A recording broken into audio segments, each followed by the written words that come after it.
आओ बेटा अब हम नेक्स्ट इक्वेशन की डेरिवेशन करते हैं फॉर अ सिंगल इलेक्ट्रोड। मान लीजिए कोई इलेक्ट्रोड रिएक्शन है।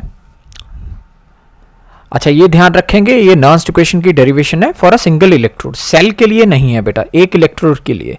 मान लो कोई Mn पॉजिटिव एक्वासाइन जो है वो n इलेक्ट्रॉन गेन करके M सॉलिड बना रहा है, ठीक है बेटा।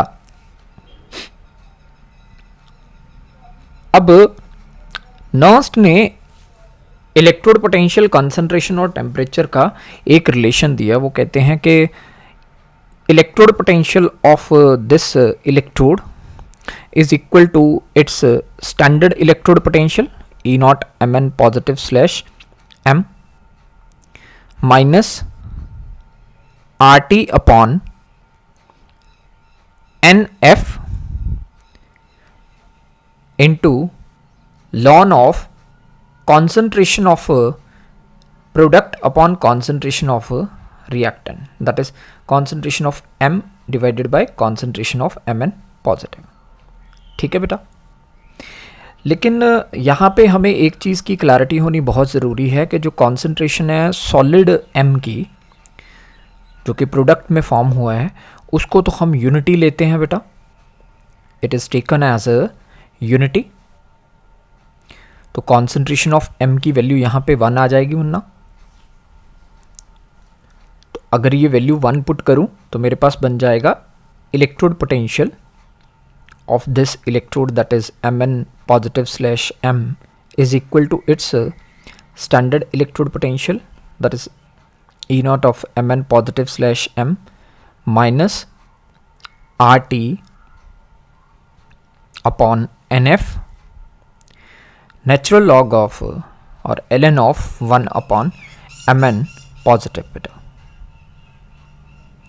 ठीक है बच्चा।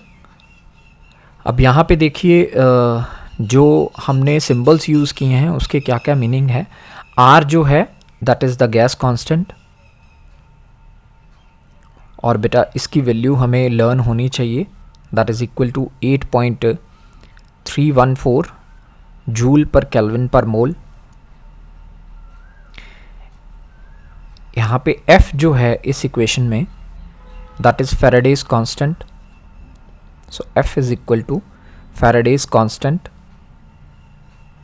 अब बेटा Faraday's constant की एक फिक्स वैल्यू है that is 96487 कूलम पर मोल। कई बार इस वैल्यूज़ को NCERT में अगर आप ध्यान से देखो तो न्यूमेरिकल्स में कई बार ये 96500 के भी इक्विवेलेंट हम लिख देते हैं न्यूमेरिकल्स में।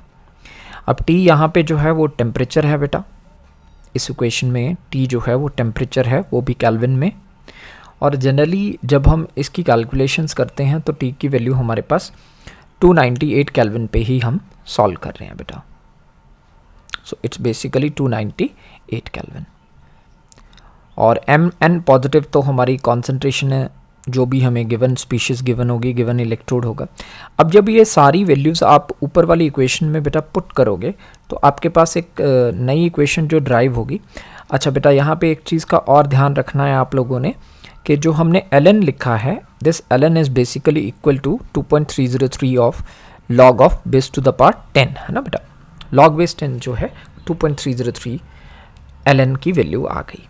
तो ये सारी वैल्यूज़ जब हम ऊपर वाली इक्वेशन में पुट करेंगे बेटे, तो जो इलेक्ट्रोड पोटेंशियल हो जाएगा इस इलेक्ट्रोड का, तो that will be E of Mn positive slash M is equal to its standard electrode potential, that is E naught of Mn slash M। जब ये R T F ln की वैल्यू put करोगे बेटा तो आंसर आएगा 0.059, वैसे 0.0591 आता है बेटा, divided by n log 1 upon Mn positive. तो ये जो है नेक्स्ट इक्वेशन है फॉर सिंगल इलेक्ट्रोड।